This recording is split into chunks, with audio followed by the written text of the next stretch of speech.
Halo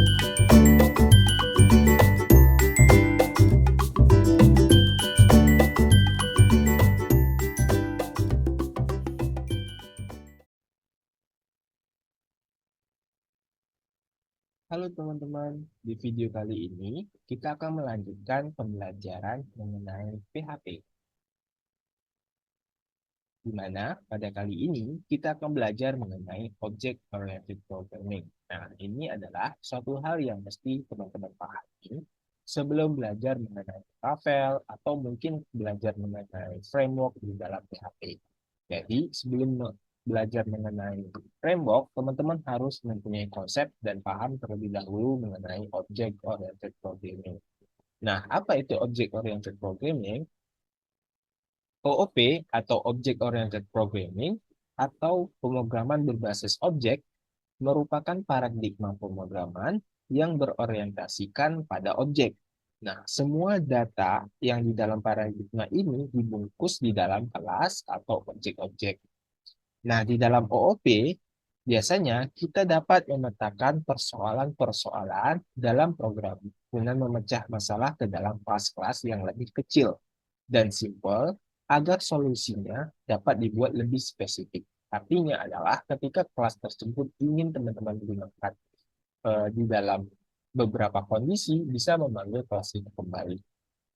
Nah, setiap kelas di dalam OOP biasanya mempunyai metode atau fungsi. Nah, kita sudah belajar sebelumnya mengenai function, serta properti atau atribut metode adalah kemampuan dari kelas untuk melakukan sebuah sesuatu, sedangkan properti adalah segala sesuatu yang dimiliki oleh kelas.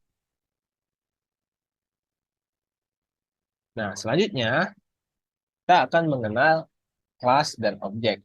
Kelas adalah cetakan atau blueprint dari objek. Di dalam kelas terdapat properti dan metode. Nah, contohnya adalah misalnya teman-teman bisa melihat contoh presentasi ini. Kita mempunyai sebuah kelas dengan nama mobil. Nah, di dalam kelas ini ada function jalan. Kalau kita cetak, dia akan menghasilkan mobil berjalan. Begitu penggunaan kelas dan objek.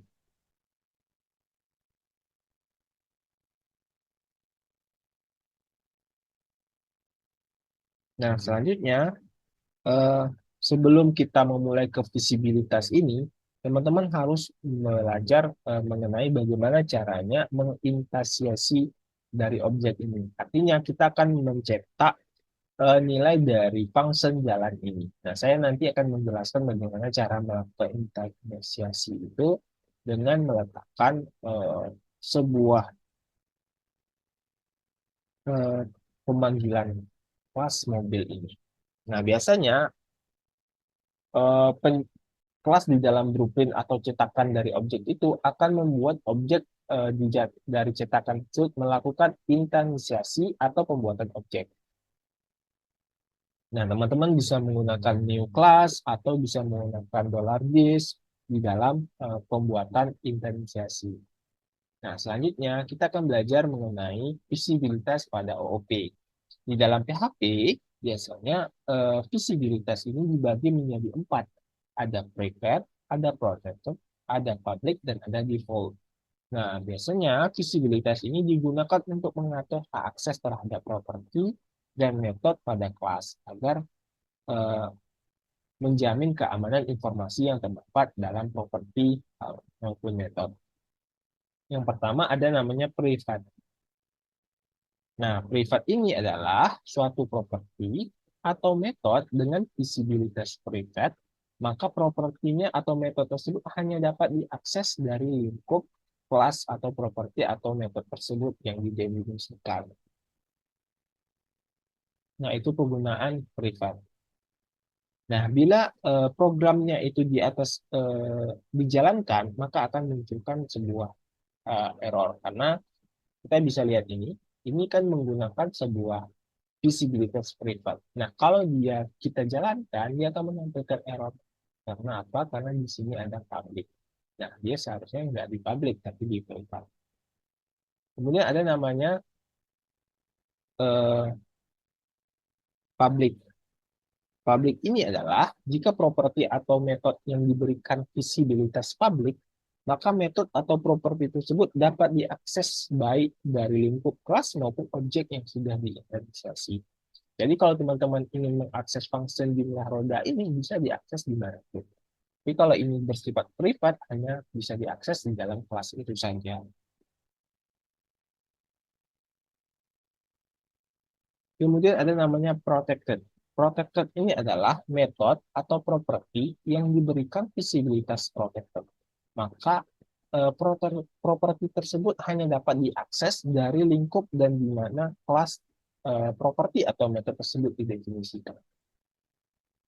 Jadi dia hanya bisa diakses untuk kelas itu saja, tidak bisa diakses untuk kelas lainnya.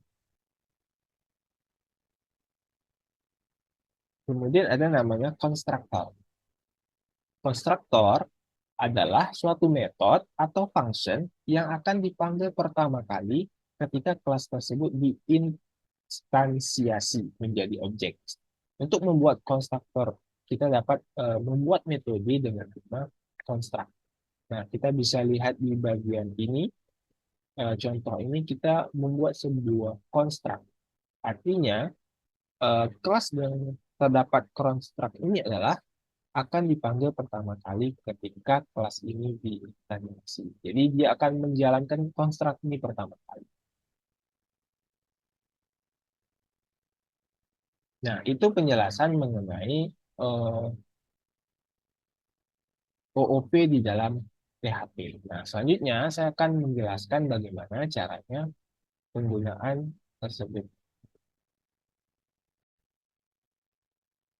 Oke, selanjutnya saya akan mendemonstrasikan bagaimana teman-teman ingin membuat kelas, kemudian bagaimana melakukan visibility dari function, atau bagaimana cara membuat construct. Nah, di video ini saya akan menjelaskan penggunaan kelas di dalam PHP. Nah, kita akan kembali ke project kita sebelumnya. Ini kita hapus saja. Nah, misalnya kita akan membuat sebuah kelas dengan nama mahasiswa. Nah, kita sudah membuat sebuah kelas di dalam PHP, kemudian eh, kita pengen membuat sebuah metode atau function, kemudian public function, artinya function kita ini bisa diakses di mana saja. Name, public function name mahasiswa misalnya. Jadi function ini dengan nama function name mahasiswa. Nah, kita coba cetak echo 11, misalnya ini nih mahasiswa. Kita coba lihat di halaman browser kita. Nah, dia tidak akan menghasilkan apapun karena kita belum melakukan atau memanggil eh, function mahasiswa ini. Nah, selanjutnya kita akan melakukan yang namanya intensiasi atau di mana di penjelasan kita sebelumnya bahwa intensiasi itu adalah memberikan atau mencetak dari metode atau objek yang sudah kita buat. Nah, teman-teman bisa membuat di paling bawah, misalnya run,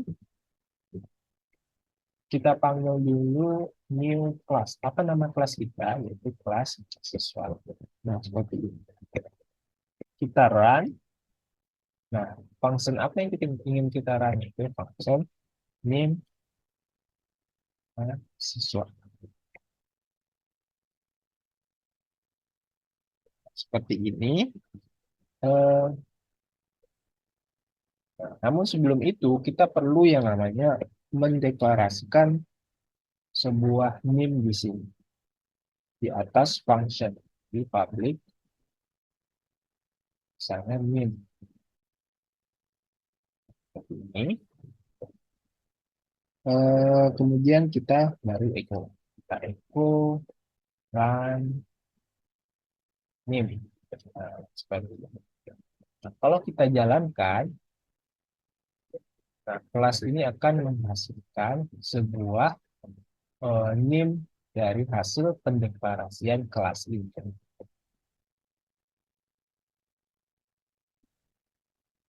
Kalau kita lihat, di sini ada dua buah. Nah, di bagian pertama ini, dia akan mencetak nilai Eko ini. Kita coba kita kasih break biar kelihatan beda. Nah, yang pertama ini adalah hasil dari intensiasi pencetakan function min mahasiswa.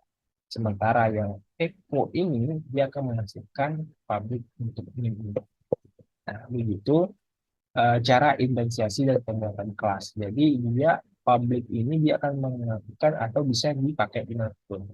Jadi secara visibilitas dia bisa diakses. Nah, itu cara yang pertama. Cara yang kedua adalah kita ingin mencetak meme ini, tapi di dalam function ini. Teman-teman bisa menggunakan yang namanya this. Nah, seperti ini, this meme. Oke, kita coba kasih break biar ada jarak. Nah, kita coba lihat di browser kita. Nah, dia akan mencetakkan hasil yang sama. Karena kita menginisialisasi bahwa ini dipanggil dari public name. Yang pertama.